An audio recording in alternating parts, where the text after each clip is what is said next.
Bonjour et bienvenue dans ce cours sur les notions élémentaires d'économie et les différentes sociétés d'HLM. Dans ce cours, nous allons parler bien évidemment des notions élémentaires d'économie. Nous parlerons de l'économie circulaire et nous terminerons par les différentes sociétés d'HLM. L'économie se définit comme une science qui étudie la production, la distribution et la consommation des richesses. Cette science cherche à comprendre comment les sociétés utilisent leurs ressources, des ressources qui sont rares pour satisfaire les besoins humains, des besoins humains qui sont potentiellement illimités. Alors, trois grandes questions vont se poser à l'économie. Tout système économique se pose ces trois questions qui sont fondamentales.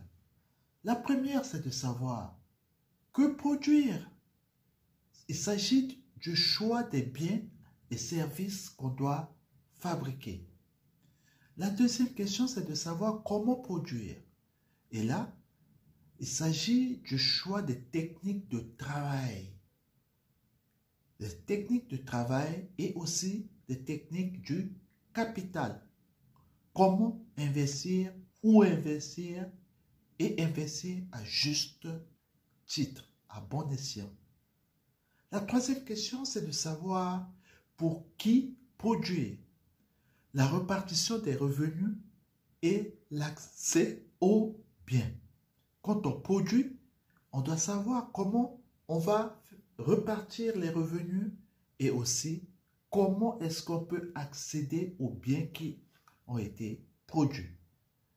Alors les agents économiques vont interagir dans le circuit économique. Ces agents sont les ménages, les entreprises, les administrations publiques, les institutions financières et le reste du monde. Chacun va jouer un rôle dans la production, la consommation et la répartition des revenus. Les facteurs de production regroupent le travail, c'est-à-dire l'activité humaine, le capital, c'est-à-dire les machines, les bâtiments ou les outils, les ressources naturelles et le progrès technique. Les indicateurs, les principaux indicateurs vont être le PIB, qu'on appelle le produit intérieur brut, qui va mesurer la richesse produite. On va aussi, dans les indicateurs, il y a ce qu'on appelle l'inflation, qui signifie la hausse générale des prix. Il y a aussi le chômage. On doit mesurer la proportion des actifs sans emploi. Mais de tout ça, on va arriver à ce qu'on appelle les nouvelles normes économiques, l'économie circulaire. On se posera la question, et si, au lieu de jeter, on réparait? Si on recyclait et qu'on réutilisait? L'économie circulaire va proposer de repenser nos modes de production et de consommation afin d'optimiser l'utilisation des ressources naturelles et ainsi limiter les déchets qui sont générés. L'économie circulaire est un système économique d'échange et de production qui vise à augmenter l'efficacité de l'utilisation des ressources et diminuer notre impact sur l'environnement. Il s'agit de découpler la consommation des ressources de la croissance du produit intérieur brut dont nous avons parlé avant, tout en assurant la réduction des impacts environnementaux et l'augmentation du bien-être. L'économie circulaire englobe de très nombreux secteurs d'activité et peut se décliner à travers cette logique de production et de consommation complémentaires qui, combinées, prennent sens et se renforcent mutuellement. On a l'approvisionnement durable, l'élaboration et la mise en œuvre d'une politique d'achat,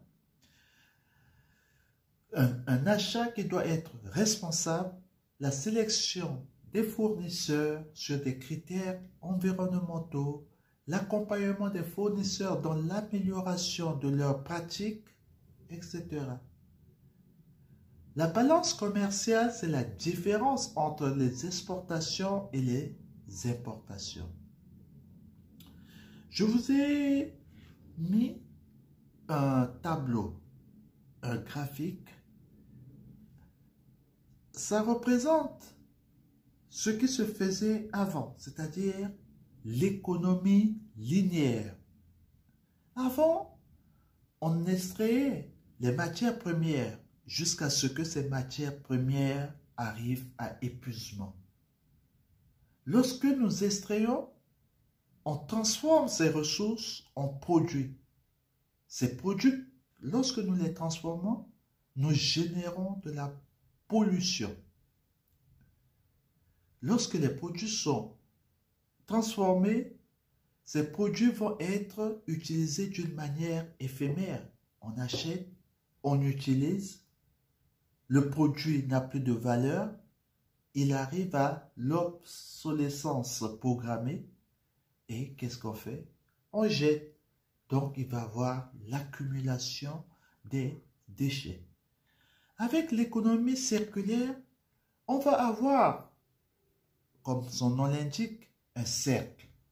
Donc, on va concevoir durablement, on va consommer autrement, on va redonner vie aux produits et redonner vie à la matière. Ce que nous avons consommé, ça revient, au lieu de jeter, ça revient dans un autre circuit parce qu'on l'aura transformé. Vous allez avoir peut-être votre bouteille d'eau en plastique qui va avoir une seconde vie parce que vous avez bu ce qui est à l'intérieur.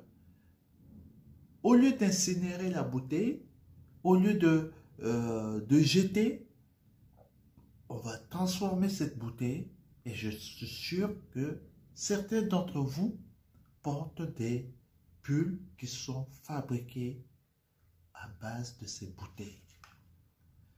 Par la suite, on peut avoir un schéma global de l'économie circulaire. Il y a la gestion de l'offre des acteurs économiques, la demande de comportement des consommateurs, la gestion des déchets. D'un autre côté, nous avons l'approvisionnement, l'éco-conception, l'écologie industrielle et territoriale, l'économie de la fonctionnalité, la consommation responsable, l'achat, la consommation collaborative, l'utilisation. Après, on va voir l'allongement de la durée d'usage, c'est-à-dire le réemploi, les réparations, la réutilisation, le recyclage. Maintenant, nous allons parler des différentes sociétés d'HLM. Nous avons abordé dans notre cours de lundi dernier. Nous avons d'un côté les habitations à loyer modéré et le secteur, on va dire, privé, de particulier à particulier par exemple. J'aime pas le terme privé parce que il y a des sociétés d'HLM qui sont des personnes morales de droit privé. Mais il y a aussi le propriétaire bailleur social. Donc lui aussi c'est un privé. Donc les habitations à loyer modéré sont destinées à loger les ménages à revenus modestes. Elles sont régies par le Code de la construction et de l'habitation et bénéficient d'aides publiques. Nous avons par exemple les offices publics de l'habitat qu'on appelle les OPH. Il s'agit des établissements publics locaux qui sont rattachés à une collectivité territoriale, par exemple la commune, le département ou la métropole. Ces établissements assurent la construction et la gestion du parc social local. Par exemple, on a Paris Habitat, on a Marseille Habitat, on a Aubervilliers Habitat. À côté, nous avons les entreprises sociales pour l'habitat qu'on appelle les ESH. Les ESH sont des sociétés anonymes à but non lucratif. Leur capital est souvent détenu par des acteurs publics ou parapublics comme la Caisse des dépôts ou Action Logement. Parmi ces ESH, on peut citer par exemple Immobilier 3F, ICF Habitat. À côté, nous avons une autre forme de sociétés d'HLM qu'on appelle les sociétés coopératives d'HLM. Ces sociétés à capital variable associent collectivités, locataires et partenaires. Elles vont favoriser l'accession sociale à la propriété. Par exemple, AB Habitat, la maison familiale de Provence. Il y a aussi les sociétés anonymes coopératives d'intérêt collectif pour l'accession à la propriété.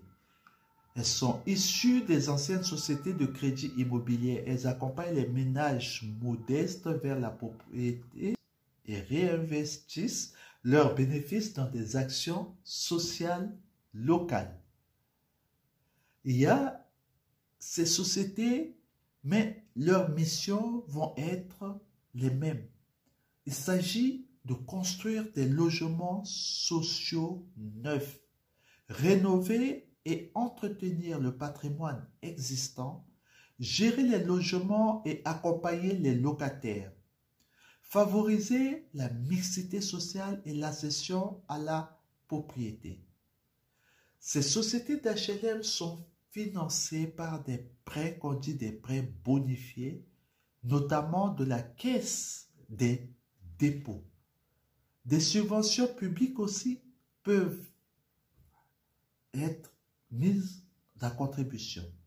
Le 1% patronal de l'action logement et les loyers perçus calculés selon le revenu des ménages.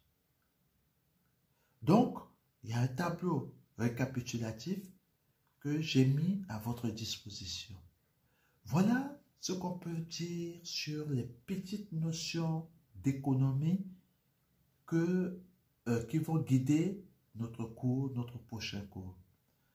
J'espère que vous avez compris et que n'hésitez pas à poser des questions pendant le cours. Merci.